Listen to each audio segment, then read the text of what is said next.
Now in this session, the last session of this chapter, in fact, in the theory part of this chapter, it will be followed eventually by the problem-solving session for the chapter.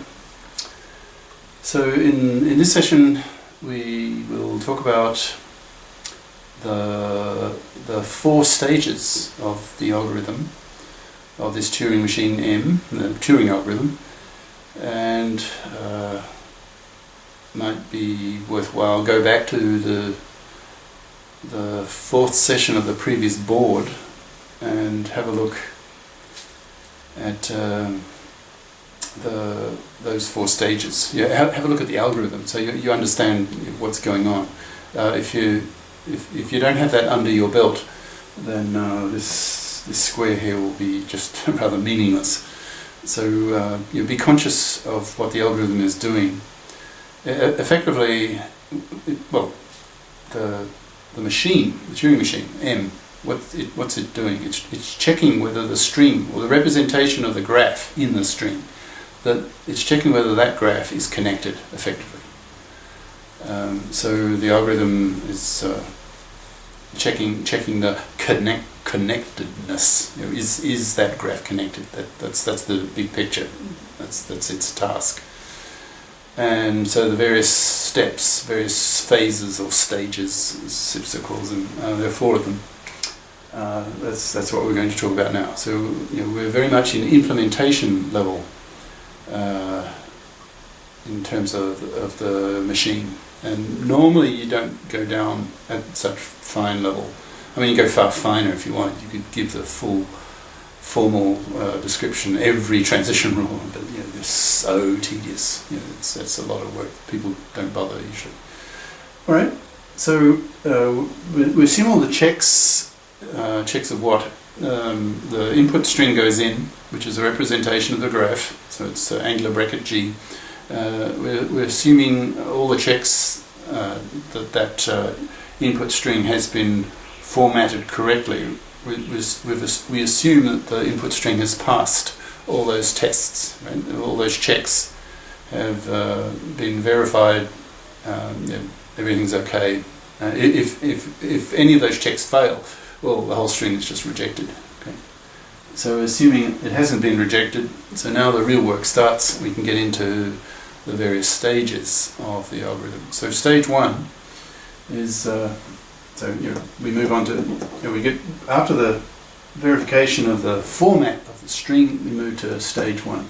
And if you go back to the two sessions back, at the bottom we listed in English prose the four stages, a high level description of the algorithm. Right?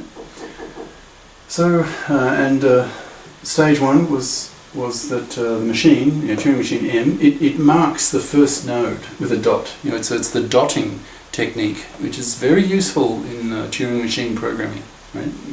Dotting symbols. I mean, a dotted symbol is a different symbol, of course, but it's a way of marking or highlighting a particular symbol. So you might have little a, and you could have little a dot, and that dot tells you something about little a. Usually position information, but don't worry about it.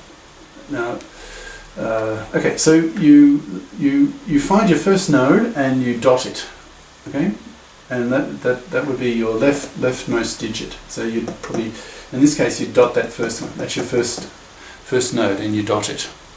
Okay, then you proceed to stage two, and let's see. So what now? It gets into the nitty gritty. So I haven't bothered memorizing it. It's a bit, like I say, even though this is intermediate level, it's the middle level, sort of level 2 of 3 levels of levels of detail of describing the algorithm. It's still tedious, so people tend not to use it. We're just doing it now as well, for educational, didactic purposes. So you know how it's done, and then pretty well from now on we'll just talk about algorithms, high-level descriptions, and not worry about the mechanical side of how the Turing machine actually implements the algorithm, because it's just too tedious. So I haven't bothered to memorize all this. I'll just I'll partly read. Okay, so now the overview, like writing comments in computer code, in today's computer code. So when you read it yourself a few months later, you can figure out what the code is actually doing, because trying to figure out what the code is doing without comments is difficult, almost impossible. Even your own code, sometimes, because you may not remember what you did earlier. So basically what you're trying to do now is systematically you're looking, if I can remember, you're looking for an undotted node. You then look for its neighbours, and if one of its neighbours is dotted, that means in the case a dotted node means that it's what does it mean? A dotted node. What does that mean? Initially it doesn't really mean anything. But if you dot all the nodes, that means they're connected, I think. A dotted node is a connected node. Okay. All right. So you have you find an undotted node. You look at its neighbours. If one of those neighbours is a dotted node, that means that dotted node is a connected node. And so then you have so you find the node number of that dotted node, and you have the node number of the undotted node you're talking about. So you have those two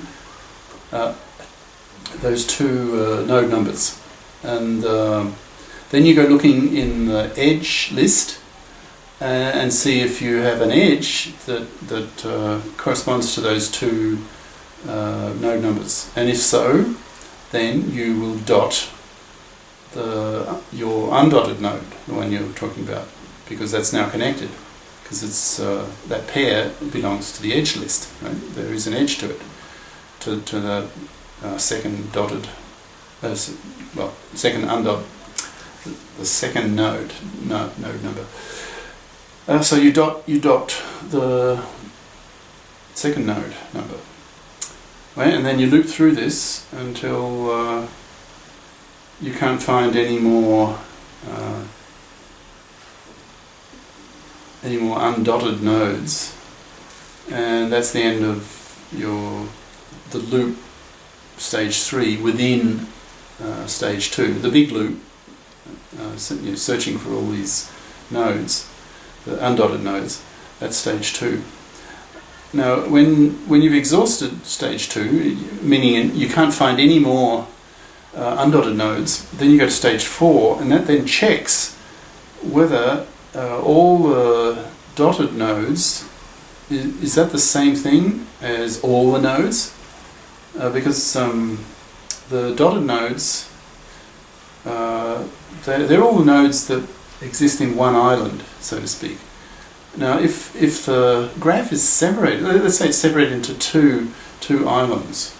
So in one island, all the nodes are connected, and in the second island, all the nodes are connected. But say there's no link between the two islands. So you then have a disconnected, an unconnected graph. Okay. So stage 4 is checking.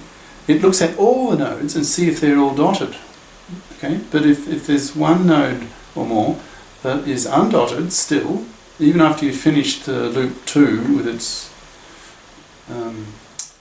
so if there's just even one node that is undotted after finishing stage 2-3, then that means that graph is unconnected, in which case you reject.